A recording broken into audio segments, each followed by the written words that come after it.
Okay, let's get started. We're actually now moving up to slightly higher dimensional, the more the dimensionality that we live in every day. So trying to get to three-dimensional data, going from effectively from 2 plus to 3 based on what we can learn from maps. And so just summarize some of the things we've learned from maps in the past set of slides is we've learned how to add, 3 and 4 and more dimensions to a 2D surface. And some of the tricks that have been using contours, those isobars, a barometric pressure, using choropleth maps, using polygons to color particular regions according to the value of some third variate, and adding glyphs of different shapes to maps, those weather vane glyphs and those, in fact, whole statistical glyphs of time series or scatterplots or pie charts, etc. And also using multiple small displays together to see changes in the displays in any combination of those things. So for us, we're going to begin with just two-dimensional data, because two-dimensional data have a natural third dimension, that is density. How many data points are there in any particular position in the plane? So go back to our familiar geyser data. We're looking at duration versus, waiting time versus the duration between eruptions of the Old Faithful geyser.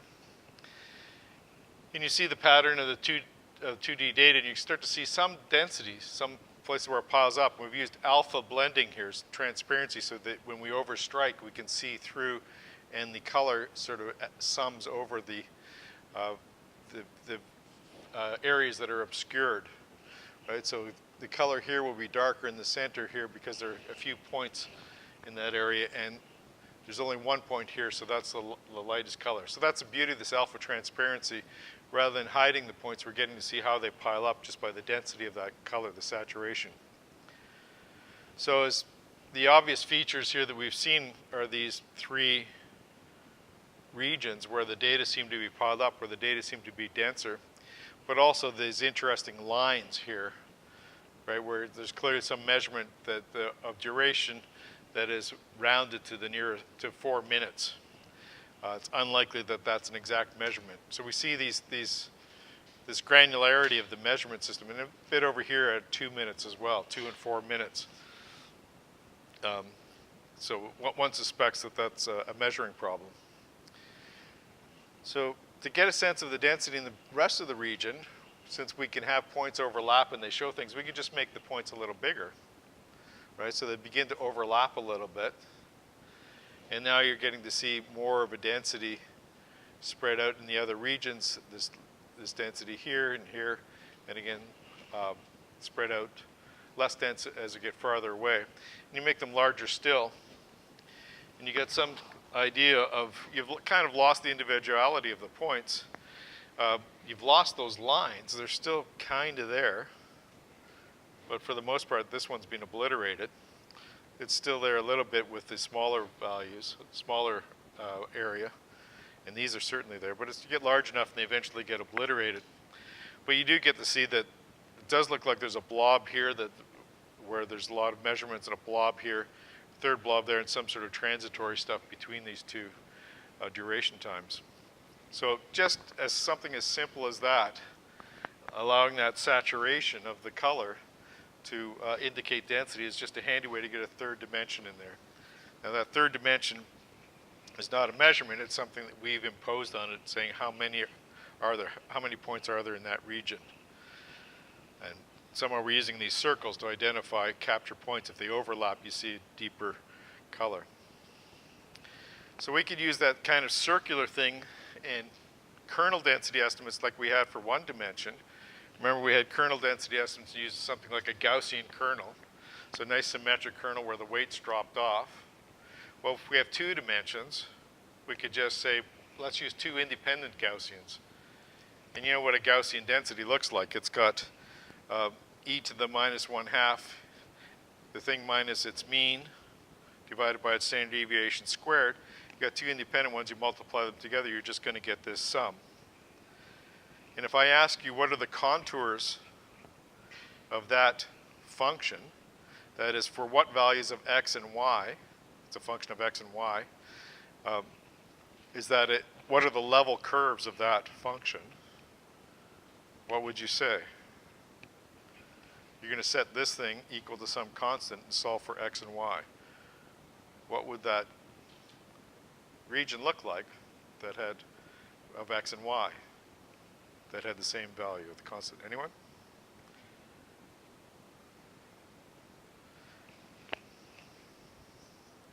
Sorry? Some ellipsoid? Okay. Why? Okay, it's an easy answer and probably hard. I mean, if you set this to be some constant, right, and you take the logs of both sides, you've got this bit that's a constant, right? So this thing, you'll remember from high school, just take what's inside these parentheses, that being a constant, that looks like the equation of an ellipse. If hx and hy are identical, it's the equation of a circle, right? So we can do this, that kind of makes sense that we might have circular rings go out to identify weights that would be associated with a density estimate. Does everybody see that? So here's a little bit of code that will actually let us to calculate the contours. And most of the work here is setting up the x and y values. So going from -3 to 3 on x and y, and this magic function that produces a grid of all pairs of those points. And then I'm just going to need some indices that are going to follow that. The interesting thing is there is the arguments to the repeat function, times and each here, to get the value of the kernel function at any one of these points. And then I'm going to use a multivariate normal, so that's what this is, the library that contains multivariate normal distributions. And this is the density of a multivariate normal at those grid locations. And that's what I'm going to send into the indices of the kernel. A function contour that will plot that with the x, the y, and then the z values at every x, y pair. And those are the contours, and not surprisingly, they're circular, as they should be. These are as a standard multivariate normal, which means that we've got 0 as the mean, the center of each one, and standard deviation of 1 in each of the horizontal and vertical directions. Okay? And no correlation. So those are our contours. That's the kernel that we're going to use. So when I'm interested in estimating the density at some place, I'm going to take a weighted sum, right, of the, going to take contributions of all of the points that are within these contours and assign them weight according to the size of this density, the height of this density. And there's a function that will use that, called a kernel density estimate for 2D.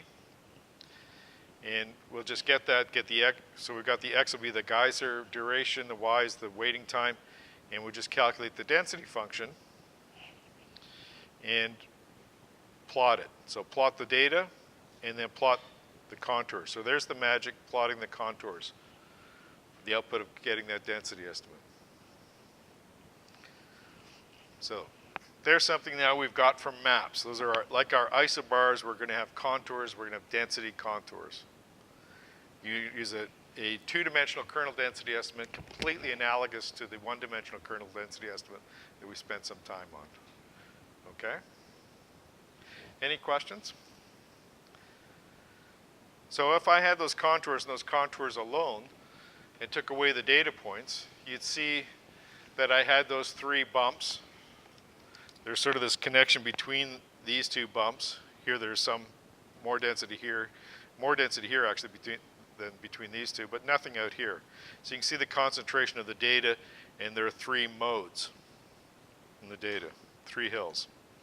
So this entirely, think of a topographic map. I'm going up the hill to the mountaintop there, down into the valley between the hills, up this hill, down into the valley, up this hill. Okay, so the contours are just like a topographic map. But if I only had the contours, I wouldn't see these lines. So I will lose something if I just take away the contour, take away the data points. So what else could we learn from maps? Well, instead of those isobars, those contours, we could use polygons.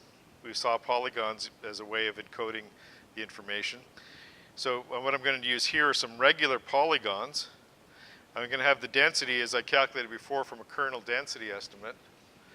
And I'm going to assign colors that are all of one hue, with darker values being associated with denser points. And this function, image, is just going to produce the, you'll see an image where every piece is like a giant pixel, right? A little square for every x, y grid location. And we have this. So there's the image, and all I'm using are polygons colored. So there are no contours here. The contours kind of appear from the colors naturally, just from the squares that I'm using. Okay? So the darker colors are where it's densest, there are more points. The contours are kind of there. You can imagine overlaying the contours on top of this. That would be possible. But the colors themselves are indicating values. And now, of course, we've lost, again, that granularity of seeing those lines in the data. But we've got some summary of the density. So like we saw with box plots, another thing, there's a model here that we've got some smooth density underlying here, and so we're losing those lines, which may be, in some instances, the most interesting feature of the data. Okay, so you're losing some information. The other thing to notice that these rectangles, since they align so well, I've got all this jaggedness here. You can see, like you might see in a pixelated image, and they all line up, so they kind of artificially introduce horizontal and vertical features which are not necessarily there, but are an artifact of the choice of polygons. So some people suggest, well, let's use other polygons. The characteristic of these polygons are two important characteristics. One is, well, three, I guess. One is they're all the same size and shape. That's what I would call one characteristic, but same size and shape. And the second is that they tessellate. They cover the whole plane here.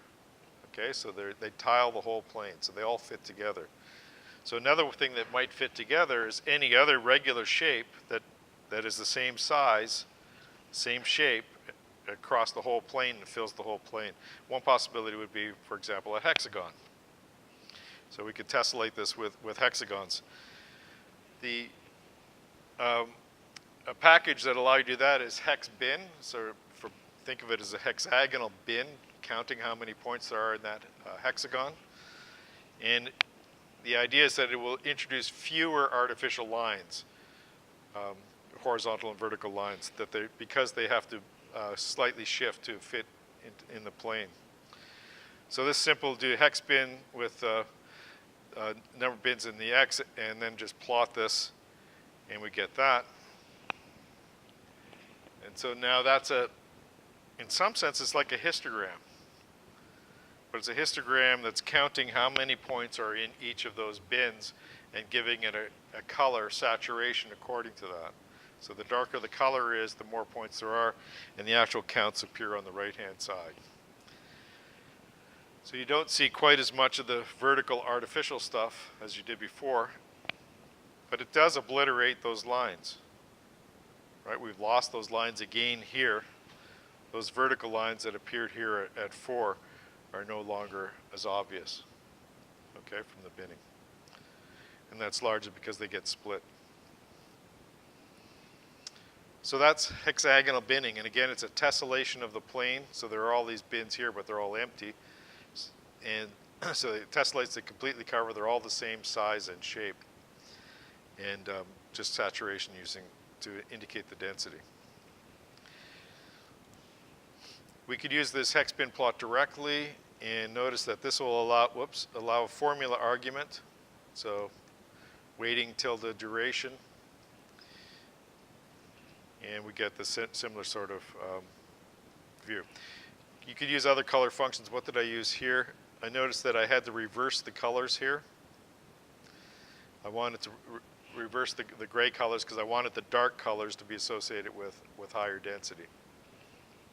So that's pretty much the same as we had last time, except now I've got the choice of the colors appearing.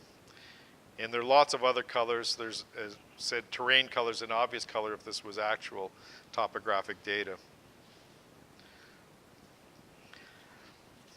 And then there are other styles here. So what's lattice? So instead of using that saturation, I could use the size. So the size of the glyph. So now I've got, the glyphs are still centered in, so it's the same tessellation as I had before, except I've only filled a proportion of that bin according to how many points there are in that region. So again, it gives you some sense of the density. The more points when there are larger glyphs. Arguably, we can still get some sense now of that vertical line at 4. Lots of possibilities here. So this is a nested lattice. This is a bit stranger in the sense that it's filling in that background. So the background is black, so it's only the blue. This is not the best choice, I would think, in the display, but it's available as an option there. So style is nested lattice. Compare that to that or that. So that is the thing with kind of a white background, and now you could have some other color. So you're looking for the bluest part is going to be the densest, and that seems, by any perceptual measure, very bad mapping. Okay? In the sense that these bins out here that have nothing in them perhaps should be all black.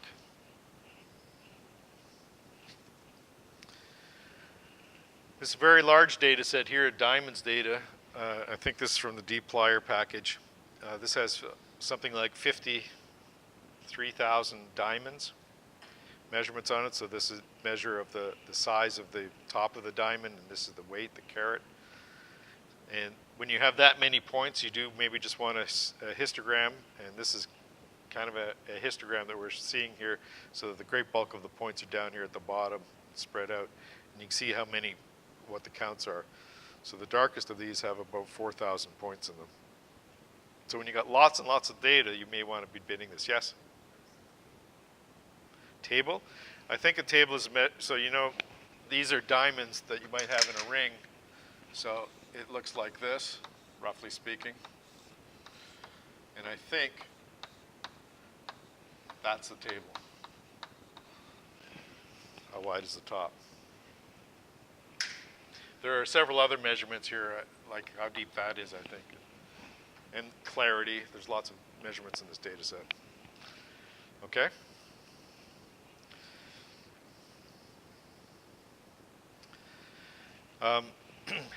Here we are using size, as we've seen before, again looking at the density. And this horrible thing. So now we switch colors to get you some sense of where the density is, the yellow ones, and the pink ones, etc. So you want to think when you're plotting stuff like that may look cool, right? In some sort of psychedelic way. But it's perhaps not the best way of conveying the information compared to that. So what else could I do? Well, I could draw 3 dimensions. I can kind of sketch 3 dimensions. We do 3-dimensional pictures all the time. So why don't I just sketch the 3 dimensions instead of forcing everything to be flat like a map? So I can get 3D surfaces here. So I'm going to have, there's this perspective function that allows me to draw this density. You'll assume it's on a regular grid, which it is, and draw it as solid or see-through. So what that produces is that figure on the left is the solid, and the difference between these two is that imagine that you're drawing these things from back back to front, so that you can see that this is in front. The rest of that hill is sort of blocked by this one, so you can't see it. This one allows you to see through it. Okay. The other thing you notice is that the cube, it's sitting inside a cube, and that cube's going back, so that's showing perspective, right? The parallel lines actually meet at infinity here, so giving you some illusion of depth that way. So with this perspective, you can actually change the viewing angles. There are two viewing angles, phi and theta. Phi moves things up and down, theta left and right. And so I can just show you a bunch of these. So phi is 0 here. In the top row, phi is 30. In the second row, phi is 75. So I'm starting to tilt this down, right? As phi increases, I'm tilting this towards us. And theta is 0, I'm looking straight on, 45, 75. So I'm starting to move it to the right, okay? So you can look at this different viewing angle to see what that density function looks like. That means I could use these and ready to go cross-eyed, everybody. I've got two of these, and they're 3 degrees apart, which means if you go cross-eyed, and you should be able to fuse that and see a third image between the two that actually looks honest to God 3D. Anybody do it? Yeah, good man.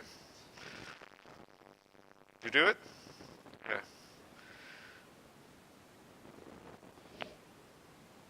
Anyway, try that at home. So there you go. There's an actual use for what we were doing in that first assignment. You can get a 3D image of the density, and you just plot those two side by side.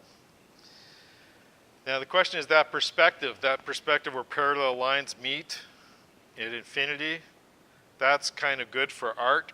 Maybe not so good for mathematics, because it's pulling things in. You may want to actually look at orthogonal projections. So we may want parallel lines to actually stay parallel. So we want to say, how can I adjust that perspective? And the adjustment is all this or this radius, the R argument here. Think of that as where's the point at infinity? Where do these things match? So R is 0.5, R is 1, R is 10. The back of that cube is coming towards us until R is large enough that effectively, kind of think of R as being where do the parallel lines meet, right? So they meet very, very far away. You've effectively got an orthogonal projection. And you see it affects the display, right? This back mode is moving towards the right, and they're more of the same height, you can see, close to the same height, which is a little harder to tell if the perspective, because it's farther away, it's getting smaller. There's a lattice package that allows you to do this with wireframe function, and oops. And that looks like that, kind of a nice thing that identifies the axes. You can change the relative dimensions so that we're looking at different aspect ratios. So I can make this in a nice rectangular box rather than a cube. Okay, so particularly where these were the same physical measure, meters in either side, you may want it to have the distance preserved in the original scale, so you might want to change that aspect ratio. That's for a function.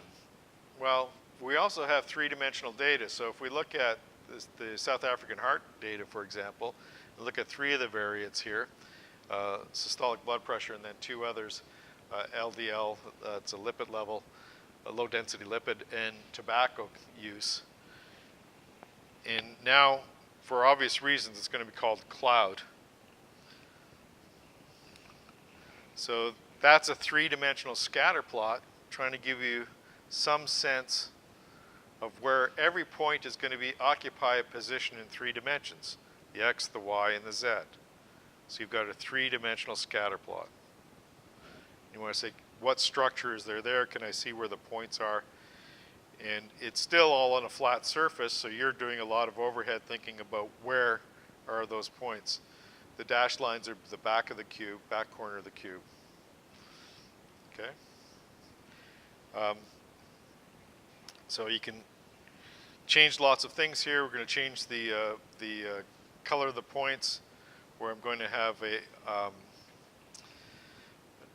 see-through transparent gray color. They're going to be, the shape is going to be a circular shape and no perspective.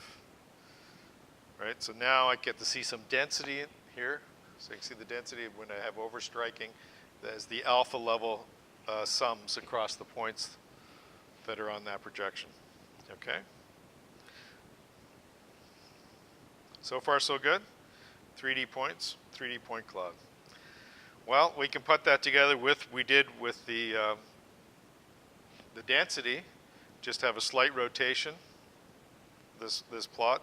So I'm rotating this in degrees about each axis, and you'll see they differ only in the y direction in 3 degrees.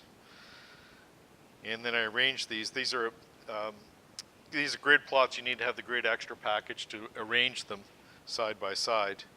So this grid arranged with 2 clouds and 1 row. So now you look at that. Now cross your eyes and see if you can fuse those.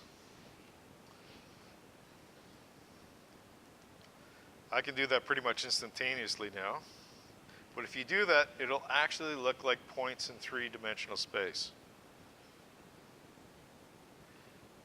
Anybody successfully do that?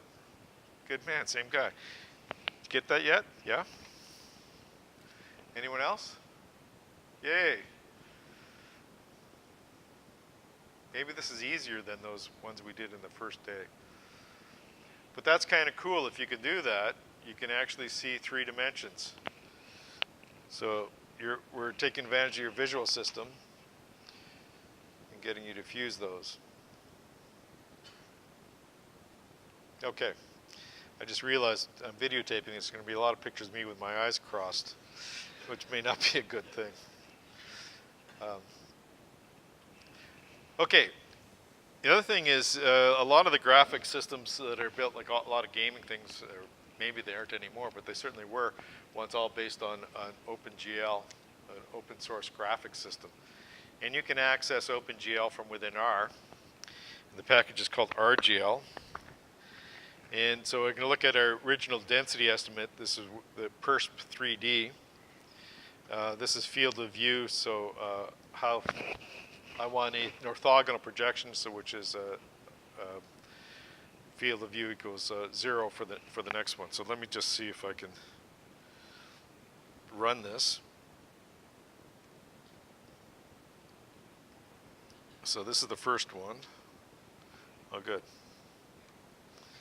So you get a little window like this with that 3D display, and you can grab this with the mouse, move it around, so you can actually investigate that surface, see what it looks like, turn it upside down.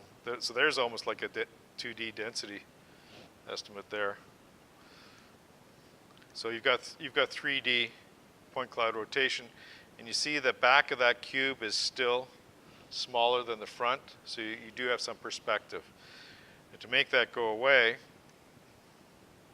we put the FOV to be 0, and now if I line that up, they should line up, the back and the front of the cube. So you can, now every time I look at this, it's an isometric or orthogonal projection onto that face of the cube, that face of the cube, etc. Okay? So that's kind of cool.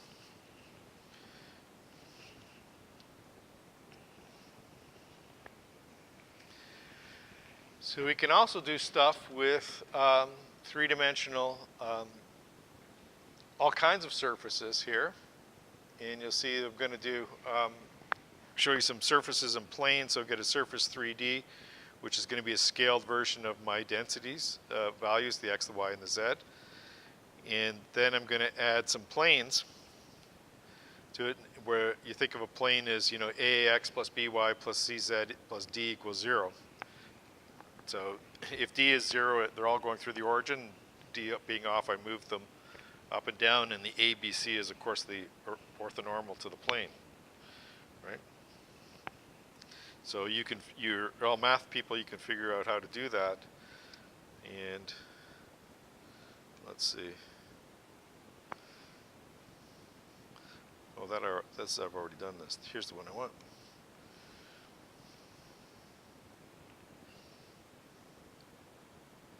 Whoa. Let me make this go away and do that again.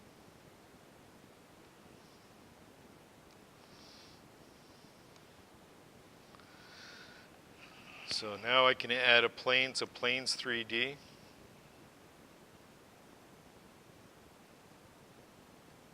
So I've just put a plane through that data, right, slice through. Okay. So you can add geometric figures. So that was at the median, this at the third quartile. Right? These are all of the densities. So you can slice and dice this. So lots of geometric objects that you can add to this 3D graphic and play with. And a point in the center of our box at all three medians. If it's there, can I find it? Oh, I haven't drawn it yet. So I'm giving this, I was just getting the center because I'm going to put something in there. So the ABC is the normal to the plane. And I need to put that through the center. So here we go. That's getting me the D, the location. So now I've put that plane there is normal to the 1, 1, 1, going through the median of all three dimensions. So knowing what you know about geometry, you can place these things anywhere you like. Okay? Make sense? Now, the question is, have I gotten ahead of the slides? Nope, good. If you can have geometric objects, you could have little spheres that represent the points, and so we could have a point cloud. So we're doing the same sort of thing here with now plot 3D. Okay, and just show you that here. Here's the data, and here's the plot 3D. So there's a 3D plot. And now the fact that you can move this around, this motion itself is giving you the illusion of 3 dimensions. Okay, so that should look like you actually have a 3-dimensional object. And you can imagine how all of your gaming stuff would work with just these kinds of calculations all the time. And that's why you have graphic processing units, right? GPUs to do all this math stuff in hardware. So I could fit a plane to that. So here's the coefficients from a linear model fit. And add the plane. So here's my fitted regression plane of the response's systolic blood pressure. So let me get that. So, oh, that's good. The systolic blood pressure is on this axis, although it looks like it's upside down. So that's our plane fitting. Edge on, it pretty much disappears, which I guess it should be, but it's not quite. So that's our fitted plane. Pretty crummy fit, right? Fitting a plane to that data. But at least you can see the fit itself. And there's no reason I can't put any kind of surface in it on that. Questions? Okay, so there's lots more plotting functions if you look at the help for this package RGL. And let me just explain to you how we affect this, how RGL, how any of this affects three-dimensional data. So what we have is we've got, this is the olive data that you've seen before. All the points are colored by the regions. So what I'm going to do is I'm going to take this point cloud in 3D and orthogonally project it onto one of its faces, right? And by orthogonally projecting it, I'll end up having it just on a two-dimensional plot. So every two-dimensional plot is an orthogonal projection, okay? If I look at any face of a cube, and pull all the data points out to that face, that's an orthogonal projection. And it's one of the reasons I want to use orthogonal projections. That means everything I look at is a scatter plot of some actually measured variates, linear combinations of different variates. So what happens? Well, we affect rotation by actually just moving a plane. So the plane here is on this face, the oleic it's on this face. And we start moving that plane through space. Each time, each step, we project orthogonal projections like you did in LinAlg, just orthogonally projecting that onto that plane, find out what its locations are on that plane, move the plane slightly until it ends up over here. And then what I do is I show you the projected values in the plane of the screen,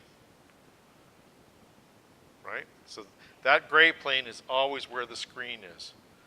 And what the appearance is, the illusion is that the points actually move. Okay? So that's what LinAlg is doing for you. That's what a GPU is doing. It's all full of affine transformations. Okay? So that's what happened. The gray plane is the plane of the screen. So we go from one pair of variates to another, and through linear combinations in between. Okay? So let me see if I can show you this in an interactive demo.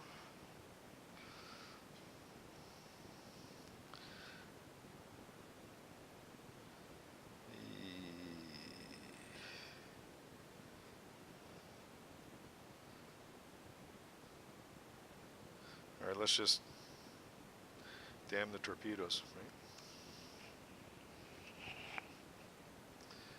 So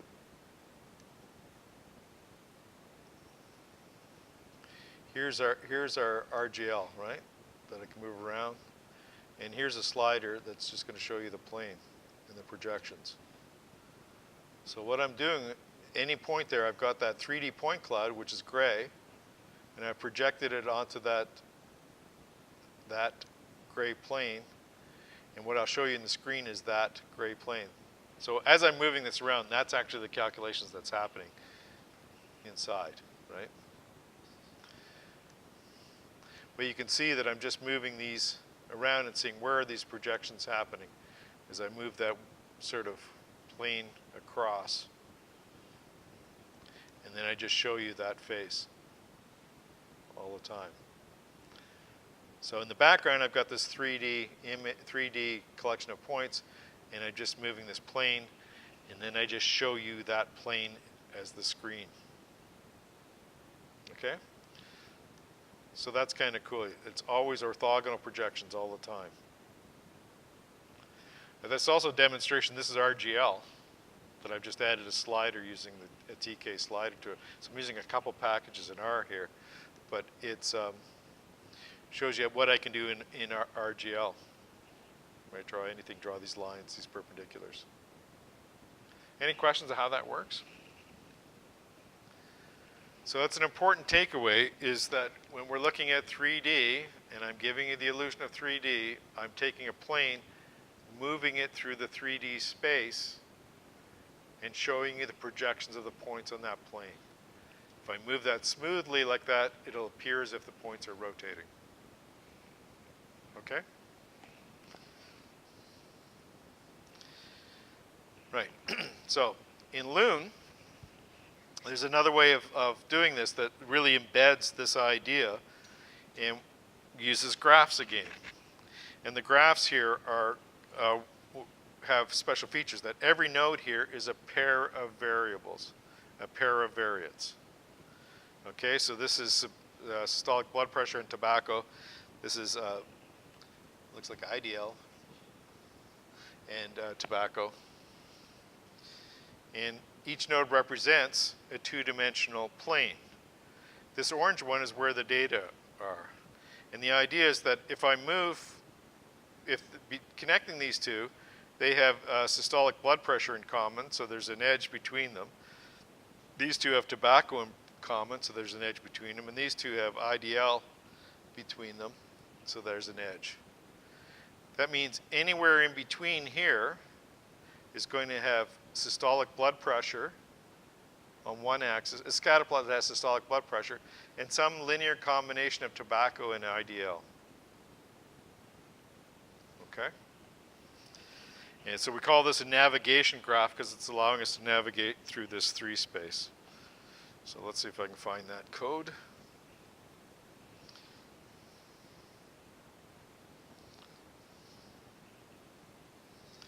Here we go. All this. Right, let's see if this works. Of course it doesn't. I don't have that installed. Graph now is not a library graph. One moment.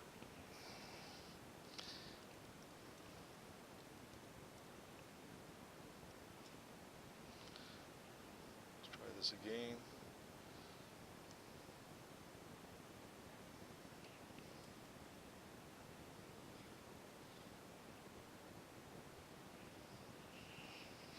There we go. So there's our graph. Here's the version of it in Loon. And now I need some data. So this thing is a possibility. So this moves around. This is interactive. And now in Loon, we should just be able to do this navigation graph, he said. And that doesn't look good.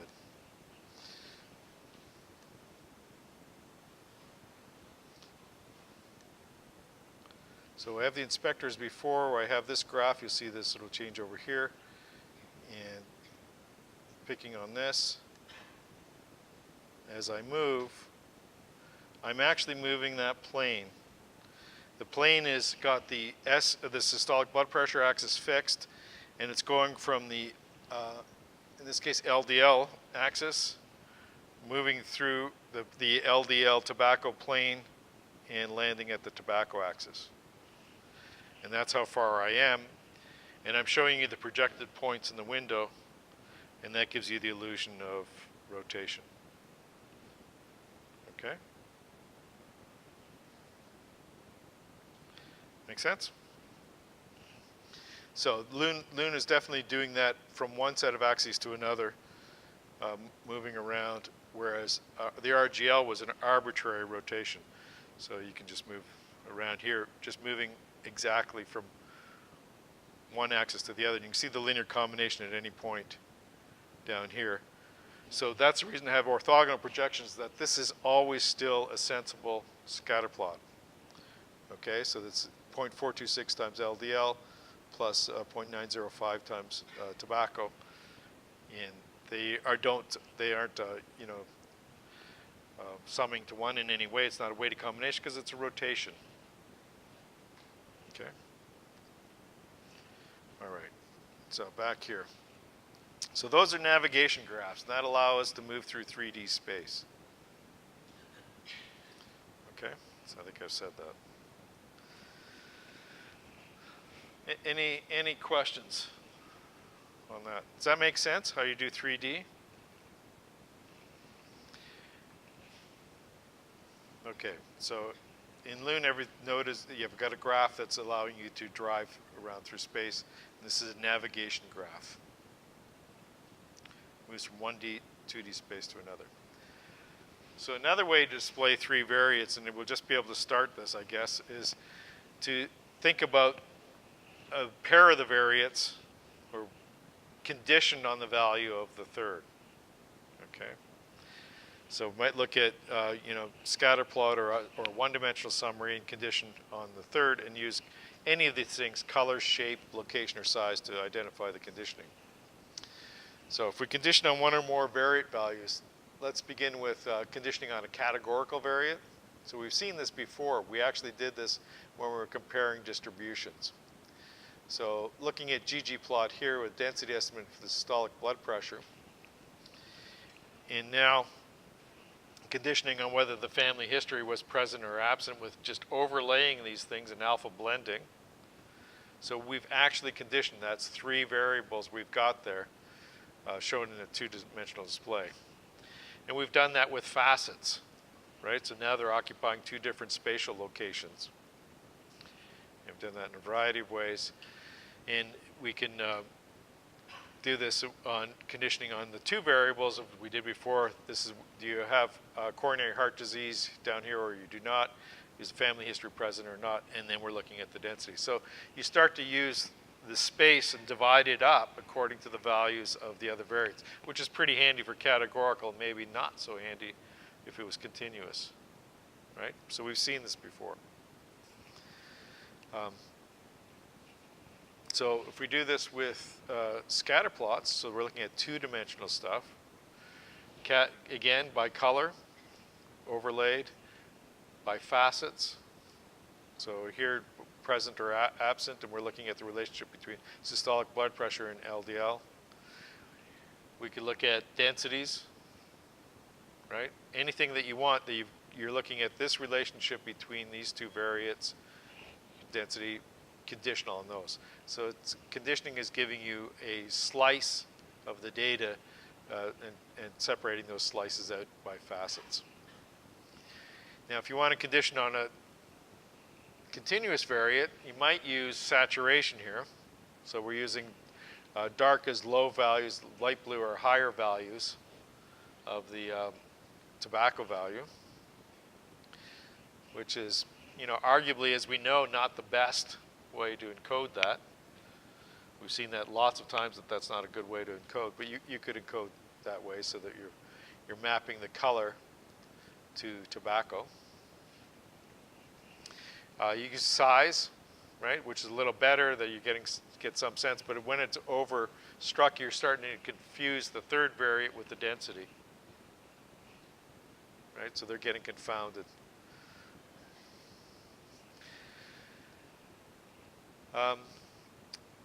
Other things that you could do, which we don't have time for, but we've seen that, I think, when we brushed in Loon, and that's conditioning on just a range of values.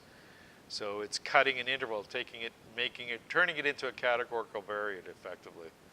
And there are a few functions in ggplot2 that allow you to cut a continuous variate into pieces. And just show you the facet grid, where I'm doing everything that I've got over here in the aesthetics and the P, and I'm cutting on the into three bunches of the tobacco. So it's doing an automatic cut into three groups of tobacco. And this is, sorry, what was different there? Cut number, steel blue. Oh, these are points, right? The density versus the points.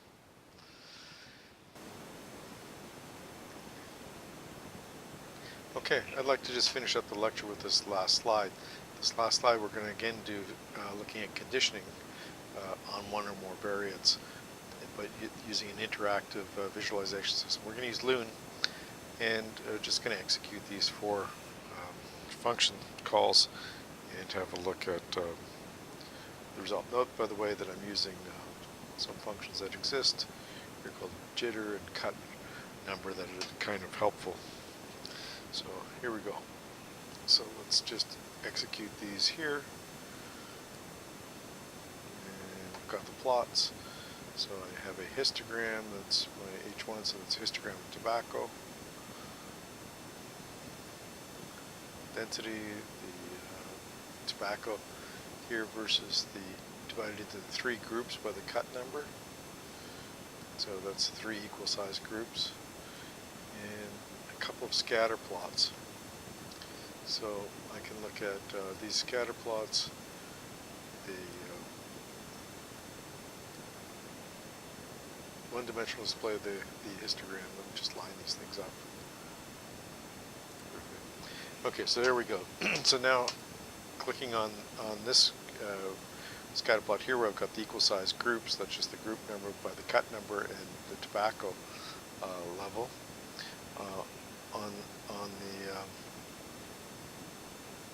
the left here, I've got the jittered points versus tobacco. The jittering, you'll remember, is jittering just the number, so just spreading these out. It's just a way of spreading out the tobacco points so that we can see them. And bring all of these to the front, so that I can see all the tobacco. So, for example, select the middle group. There's the middle group of the tobacco points. The first group, and these are all about the same size. And you see that appearing, so I'm conditioning by selection here on that particular group, so the tobacco values, the top third, or the middle third, or the bottom third. And you see them appearing in the histogram. So what I'm doing, in fact, is conditioning on which one of these groups are. I could also condition on what is the LDL level. And one way to do that is just to switch on brushing here and shape this brush. Now, this brush itself is defining a range of points. And the range of points are whatever is within this rectangle. And that's largely all of the systolic blood pressure values, but only a selected subset of the LDL values. And you can see as I condition on this, what does the distribution of the tobacco look like? So for fixed LDL, looking at the histogram, I can see what that histogram looks like of tobacco when I condition on SDL. So I'm looking at the three dimensions by conditioning. Here, just conditioning on the one variable continuous LDL, and I can refine that conditioning, making this narrower, so it's much more clear on a smaller group.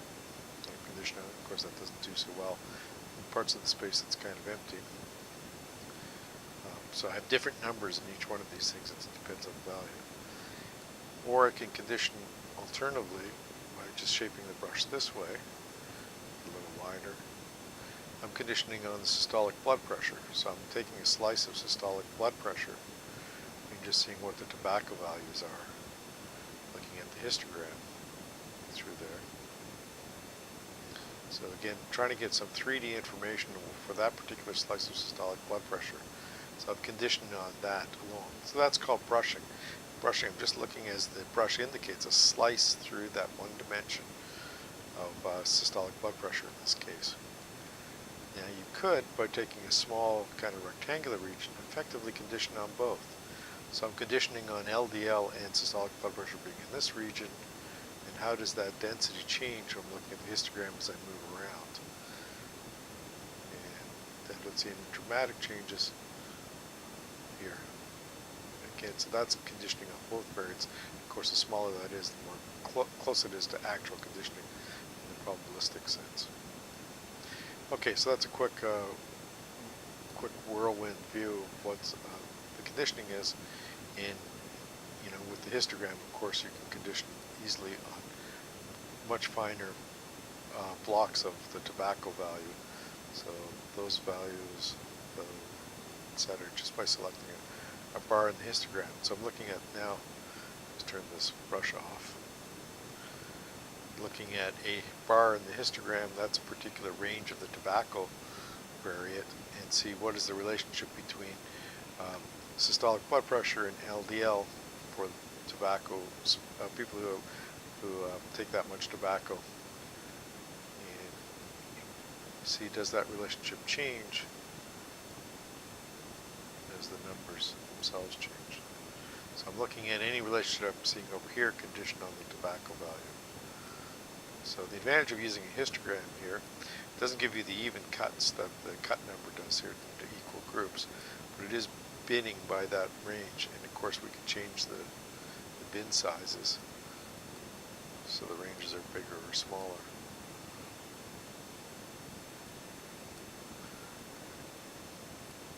And see whether or not the relationship between these two stays the same.